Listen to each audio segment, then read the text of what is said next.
Posted by you/Nick's Stories. Working at a prevention hotline has deteriorated my mental health drastically. I have a list of people who I was never able to save. I apologize for the lengthy entry. I used to work at a suicide hotline. I didn't talk about my job at family reunions, and for some reason, I was always so secretive about it. I felt like every person, every single one ringing through the call center was a close friend of mine. I understood where they were coming from, and I was very emotional over everything when I was talking to a caller. I was told before my interview exactly how serious this job was.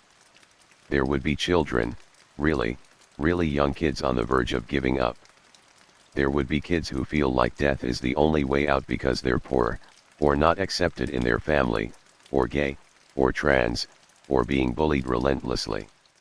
There would be older men who were veterans and couldn't get over flashbacks, some without any family or money or home. There would be younger men and women, around my age and occasionally under 20, who had been in wars and couldn't take the weight of the things they'd done.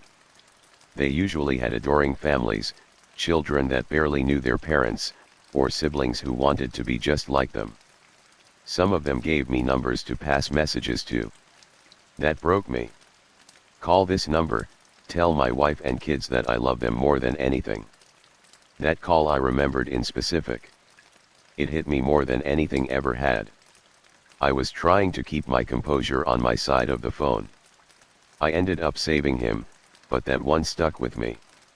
The day after, I lost my first caller. It was so early in my career, but I did everything I could within my power and knowledge. There was a girl that called. She just sounded tired.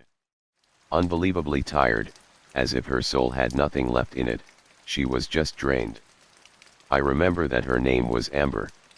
She told me that she had made a decision and that I had no reason to try and help her. She was going to die and she just needed someone to be there for her. As Amber went on, I stalled as long as I could. Family? None. Therapy? Never helped. I went through the motions and heard Amber from the other side of the phone tell me to stop. She had given up and I guess I caved in. I told her that I would really miss her and I was there if she would please change her mind. No such luck. I remember my exact words after. I'm here, Amber, I'm here. I care about you and I'm sorry it's gotten to this point. I'll think about you every day and I'll remember you, I promise. I love you and I'll miss you. There was no reply from the other side of the phone, just a few seconds of silence, and then a bang so loud that I dropped the phone onto the desk. I took the rest of the week off. I stayed home sick and cried more than I care to admit. I wrote Amber, March 5th, 13 on a little sticky note and put it on my wall. I wasn't ready for this job and I knew it, but I sucked it up because I wanted to be the hero I thought I was. After 3 years of working at the hotline, I quit. I was starting to go back into that toxic mindset. I had lost so many people, every one of them that I knew about had a name and date on my wall. I kept thinking about it.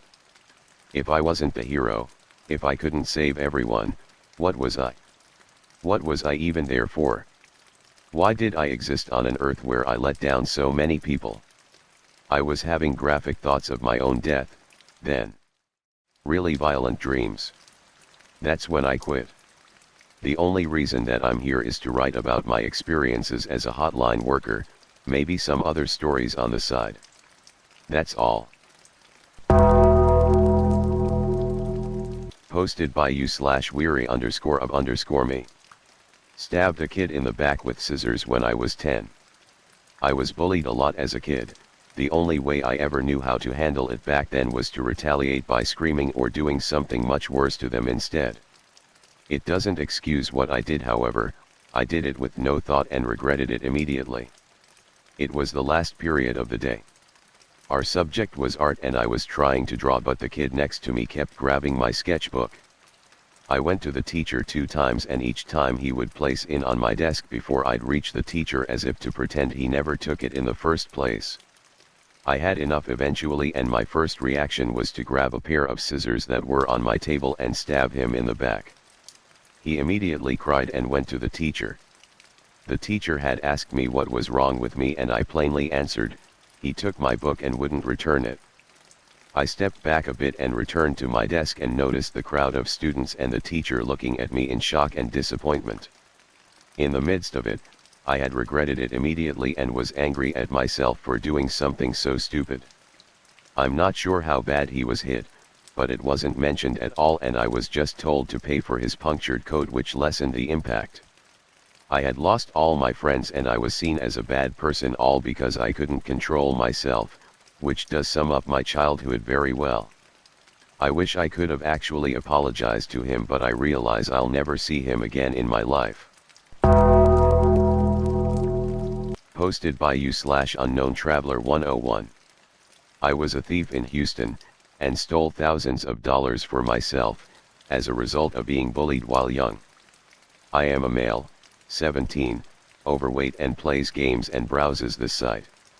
I am also one of the better thieves that have been in Houston. Okay, here goes. My mother married a well-to-do lawyer a long time ago and had 5 other children, all older, and one who died in childbirth due to doctor mishandlement. My mom also had a doctorate in law, plus several other degrees. However, to make my biological father happy, she stayed as a stay-at-home wife. Fast forward and he cheated on her with her sister. Yes, you read that right. I was born in Dec. 2002, and so remember little of the events that occurred. But stuff did happen.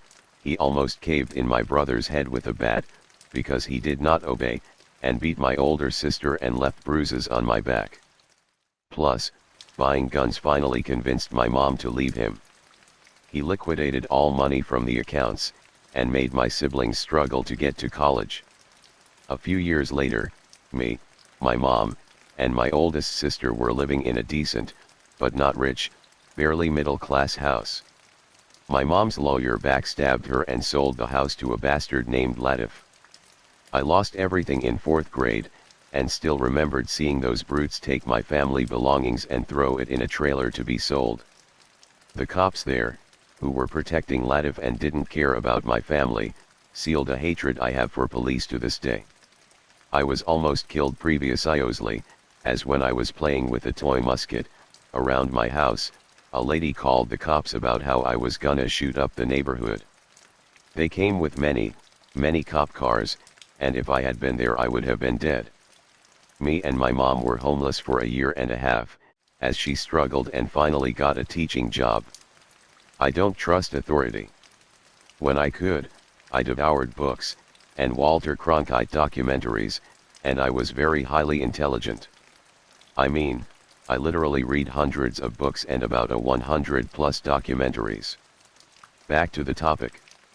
I discovered porn, by accident, and it took me years to finally release my inner sex energy. Yes, years. I stole for food in the beginning. My mom did not know, but I became so good I could lift loaves of bread from stores. I was also bullied intensely throughout middle school, and stealing became my power. I was called gay, and some things this corner of would not like to hear, and many other insults. I am not very manly at all, and honestly would like to experience what it is like to be a woman. Back to topic. My mother was abusive a bit. She, as punishment, would make me walk 10 miles a day as punishment. I learned to take my time, and even came to enjoy these punishments. As a result, I developed a very confident personality in middle school. Still called insults, one is the F word that ends with G, and gay though. To have energy to finish the walks, I stole food for my energy, then bigger amounts of food. Eventually, I ate to calm myself from the abuses.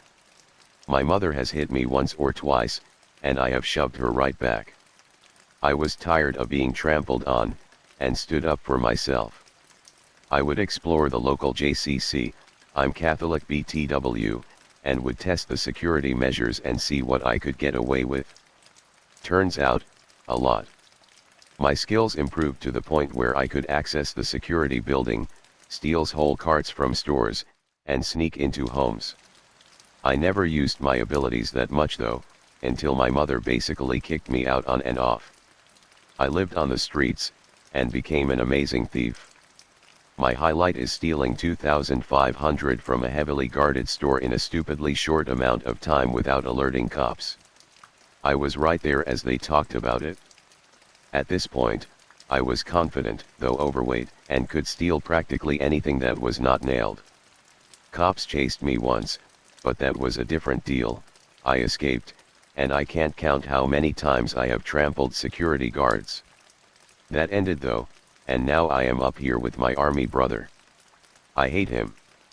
He's masculine and has more than once threatened to beat me up. And he calls me many different insults from time to time. I miss the old days, when it was me against the world.